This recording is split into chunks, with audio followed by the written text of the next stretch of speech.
Kita bahas tentang waktu-waktu sholat. Kita mulai dari satu hadis di mana Rasulullah Shallallahu Alaihi Wasallam beliau pernah ditanya oleh salah seorang sahabat. Riwayat dari Abdullah bin Mas'ud di mana beliau berkata, Sa'altu Nabiyya Sallallahu Alaihi Wasallam. Saya bertanya kepada Nabi Muhammad Sallallahu Alaihi Wasallam. Ayyul amali ahabbu ilallahi. Wahai Rasulullah, amal apakah yang paling dicintai oleh Allah Subhanahu wa Ta'ala? Kalau amal itu paling dicintai, itu maksudnya berarti amal itu pahalanya paling besar. Maka kemudian Rasulullah menjawab, as-sholatu ala waktiha. Sholat pada waktunya. Saya baca secara hadis ini, berarti sholat yang paling afdol adalah sholat di awal waktu. Begitu mendengar seruan azan, maka kita bersiap-siap, berangkat ke masjid, menjalankan sholat dengan berjamaah, maka ini insya Allah sudah termasuk sholat di awal waktu. Dan ini adalah amal yang paling dicintai oleh Allah Subhanahu wa Ta'ala. Kemudian Abdullah bin Mas'ud bertanya lagi, qultu summa ayy. Setelah itu apalagi ya Rasulullah? Faqala, Rasul menjawab, birrul walidaini. Amal yang paling dicintai Allah yang kedua adalah berbakti pada dua orang tua. Qultu summa ayy. Ya Rasul, apa setelah itu amal yang ketiga yang paling dicintai Allah? Qala al-jihadu fi sabilillah.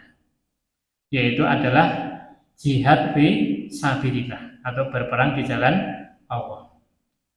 Jamaah salat Isya rahimakumullah, yang kita bahas hari ini adalah amal yang paling dicintai Allah yang pertama, yaitu sholat di awal waktu.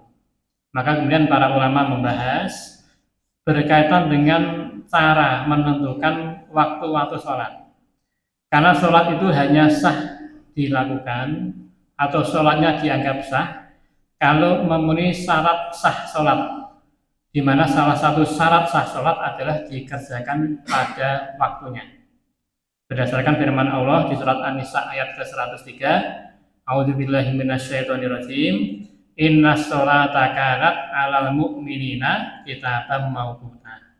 Sesungguhnya sholat itu adalah kewajiban yang telah ditentukan waktunya atas orang-orang yang beriman. Maka kita mulai membahas waktu-waktu sholat. Saya ambil dari kitab Al-Ghoyah wa Takrib. Ghoyah wa Takrib ini kitab fikih mazhab Syafi'i. Di sini dikatakan as-sholatul mafrudatu khamsun. Sholat yang diwajibkan itu ada 5. Dan tanda-tanda masuk waktunya adalah atau pelaksanaannya adalah di waktu berikut ini. Pertama, az-zuhru, dimulai dari sholat zuhur. Wa awwalu waqtiha zawalus syamsi. Sholat zuhur itu baru boleh dikerjakan setelah matahari tergelincir ke arah barat sedikit. Jadi sebelum azan zuhur terjadi peristiwa matahari tepat di atas kepala kita, maka itu berarti belum masuk waktu zuhur. Matahari tepat di atas kita, itu tandanya kalau kita naruh satu benda, maka tidak ada bayangan sama sekali. Nah, saat itu juga diharamkan melakukan sholat, yaitu sholat yang tidak ada sebabnya. Adapun sholat yang ada sebabnya, misalnya kita masuk ke dalam masjid, bertepatan dengan matahari tepat di atas kita, maka boleh, karena ada sebabnya, yaitu sholat tahiyatul masjid. Zuhur dimulai ketika sudah tergelincir sedikit ke arah barat, sehingga kalau kita naruh benda sudah ada bayang-bayangnya walaupun hanya sedikit. Itu mulai waktu zuhur. Wa akhiruhu idza sara dhillu kulli syai'in mislahu ba'da dhillil zawal. Kemudian zuhur berakhir ketika kita naruh benda, maka bayang-bayangnya jaraknya bayang-bayang persis dengan tinggi benda. Jadi kalau tinggi benda 30 cm, kemudian bayang-bayangnya juga sama 30 cm, berarti sudah berakhirlah waktu sholat zuhur. Ini yang pertama. Di rentang waktu itu untuk sholat zuhur masih sah, tetapi tetap yang afdol adalah di awal waktu. Yang kedua yaitu sholat asar. Wal asru wa awalu waktiha az-ziyadatu ala zilil misli, yaitu dimulai ketika bayang-bayang benda tadi sudah tidak sama dengan bendanya, tetapi lebih panjang sedikit. Jadi tadi misalnya benda setinggi 30 cm, bayang-bayangnya sudah 31 cm misalnya, sudah tambah 1 cm, bayang-bayangnya lebih panjang, berarti itu sudah masuk waktu asar. Kemudian berakhirnya waktu asar adalah ila zilil mislaini, yaitu sampai bayang-bayang itu 2 kali lipatnya benda.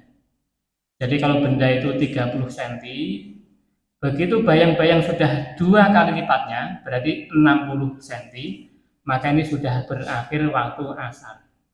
Dan perlu diingat, bayang-bayang 2 kali lipat dari benda bukan tanda tenggelamnya matahari. Ini waktu masih surup. Jadi misalnya sekitar jam 5 sore atau jam 5:15 bisa jadi ini sudah berakhir waktu asar, yaitu waktu ikhtiari. Waktu ikhtiari itu maksudnya waktu asar bagi orang yang tidak dalam kondisi darurat boleh dikerjakan sejak mancing asar sampai matahari bayang-bayang 2 kali lipat dari benda. Sehingga kalau tidak ada urusan yang darurat, batas akhir waktu sholat asar hanya sampai bayang-bayang 2 kali dari tinggi benda. Jadi gampangnya mungkin hari ini sampai jam 5 sore saja.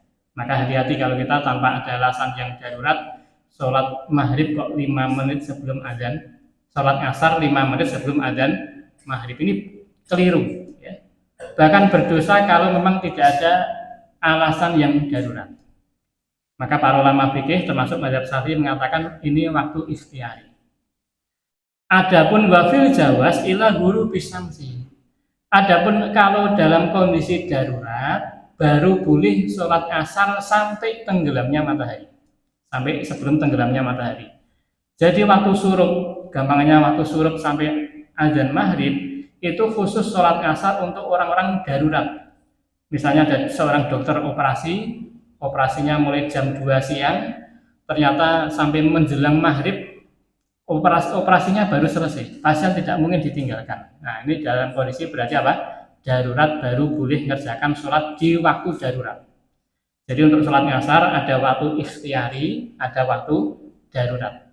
Waktu ikhtiari itu waktu yang tidak tercela, masih sah. Waktu darurat hanya khusus untuk orang yang darurat. Yang tidak darurat maka dia berdosa, walaupun sholatnya sah. Kemudian untuk waktu maghrib tidak ada waktu darurat, hanya satu waktu saja seperti sholat zuhur tadi. Untuk sholat maghrib, mazhab Syafi'i agak berbeda dengan jumhur atau mayoritas ulama.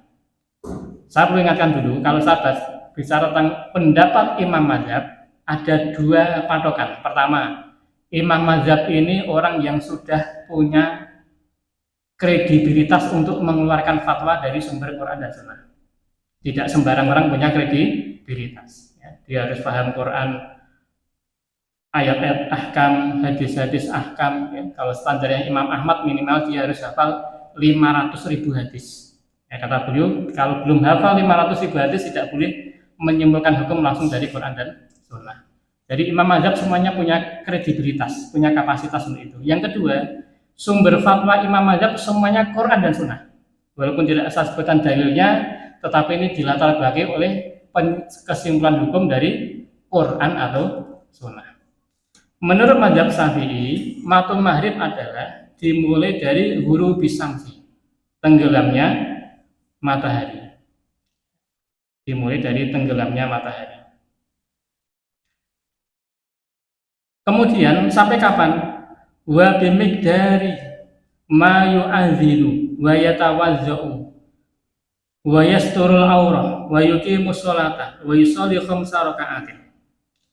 Sampai sekedar waktu, kalau kita dengar azan maghrib kemudian persiapan berwudu, ganti baju, berangkat ke masjid, sholat sunnah, sholat maghrib 3 rakaat, kemudian sholat ba'diyah maghrib 2 rakaat.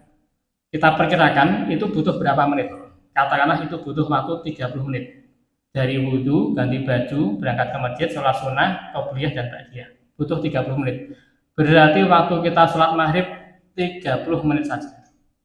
Maka 30 menit sejak azan sholat maghrib harus kita kerjakan. Ini menurut mazhab Syafi'iyah. Tetapi jumhur ulama mengatakan batas akhir waktu maghrib adalah ketika menjelang masuknya waktu sholat isya. Ini mayoritas ulama. Tetapi tetap bagaimana juga yang paling afdal adalah dikerjakan di awal waktu. Ini perbedaan masa akhir waktu sholat maghrib.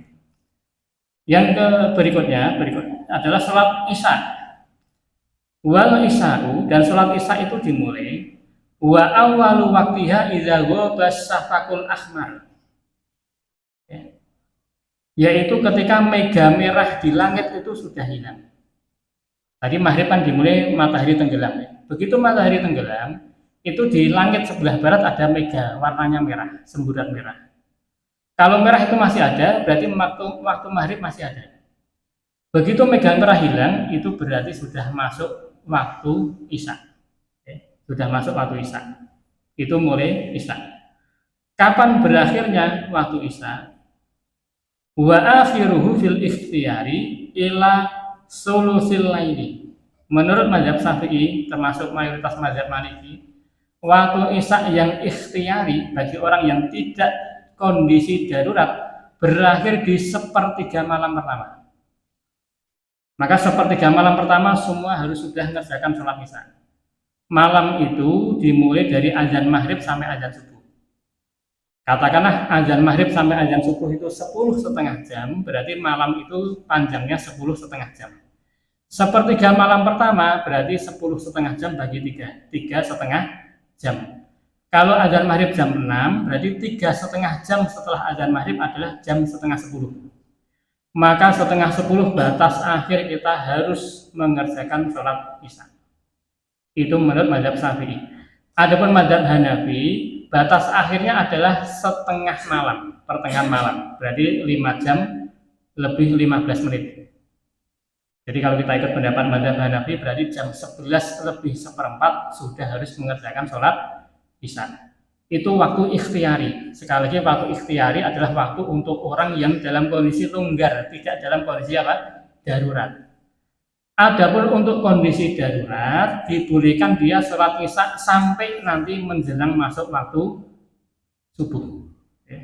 Jadi pertengahan malam sampai akhir sampai menjelang fajar itu hanya boleh untuk orang dalam kondisi darurat, seperti misalnya sakit atau mungkin dokter yang mengoperasi pasien dan sebagainya dalam kondisi apa? Darurat.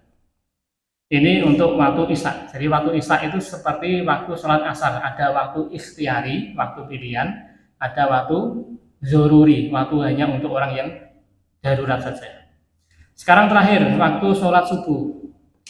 Untuk sholat subuh, ini juga ada waktu ikhtiari dan ada waktu zoruri. Atau waktu jawas kalau di mazhab Syafi'iyah istilahnya. Wasubuhu, waktu subuh itu wa awwalu waqtiha tulu'ul fajri as-sani, dimulai dari terbitnya fajar yang kedua. Fajar pertama itu fajar kadhib, nanti hilang lagi, gelap lagi lah. Fajar kedua, fajar shodiq, itu baru mulai masuk waktu subuh. Sampai kapan? Wa akhiruhu fil ikhtiyar ilal isfar. Dalam kondisi tidak darurat, waktu sholat subuh berakhir ketika isfar. Isfar itu maksudnya adalah ketika langit sudah mulai terang, kita jalan di jalan sudah bisa melihat orang secara jelas, tapi itu belum terbit matahari. Perkiraan saya 1 jam setelah azan subuh itu sudah isfar. Jalanan sudah mulai terang, tapi itu belum terbit matahari.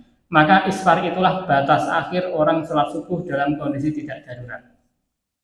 Maka berdosa nanti menurut mazhab Syafi'iyah orang sholat subuh kok 5 menit sebelum matahari terbit.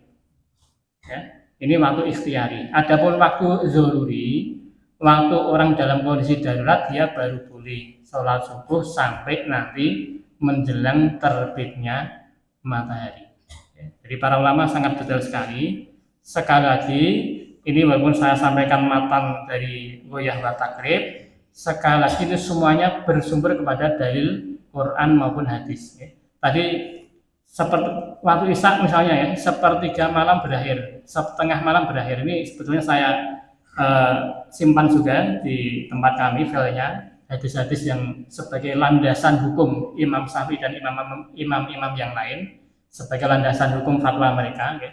Tetapi untuk mempersingkat waktu tidak kami bahasakan. Tetapi intinya bahwa namanya mustahid, orang yang berfatwa pasti dia memenuhi 2 unsur. Pertama, dia punya kredibilitas dan kapasitas untuk berfatwa, punya ilmu alamnya. Yang kedua, sumbernya pasti dari Quran maupun hadis. Maka kita sebagai orang yang awam tinggal mengikuti fatwa-fatwa ini, kita pilih mana yang paling sikoh, paling kita percaya menurut ilmu kita.